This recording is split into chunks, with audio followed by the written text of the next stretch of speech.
Trahison d'un siècle de droit du travail. Les gens ne se rendent pas encore compte. Mais leur vie va être brisée si cette loi passe. Elle sera brisée dans l'entreprise parce que le patron pourra décider à peu près ce qu'il veut. Il n'y aura plus d'ordre public social, c'est-à-dire de protection suffisante. Vous savez, le code du travail, c'est un code qui protège les humains face à l'entreprise. Et là, maintenant, on veut soumettre les humains aux entreprises. C'est ça, en ça que c'est une contre-révolution conceptuelle, juridique, historique, théorique et pratique. Et après, ça se décline dans tous les détails, c'est-à-dire pour un congé, pour un parent malade ou pour un décès, ou bien pour la date de début de la semaine, ou bien pour le travail le dimanche, ou bien pour la durée du travail quotidienne, journalière ou hebdomadaire. Le Premier ministre l'a dit, il a martelé depuis des jours, il n'y aura pas de retrait de cet avant-projet de loi.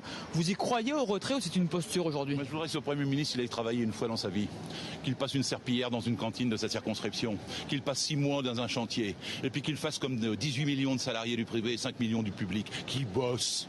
Parce que s'il avait bossé dans sa vie, il serait même pas capable de passer cette loi honteuse. C'est ignominieux, il a un ton prétentieux. Il donne des leçons à la France entière, soi-disant pour pas être immobile, alors qu'il nous fait revenir au 19e siècle. C'est ça, Manuel Valls.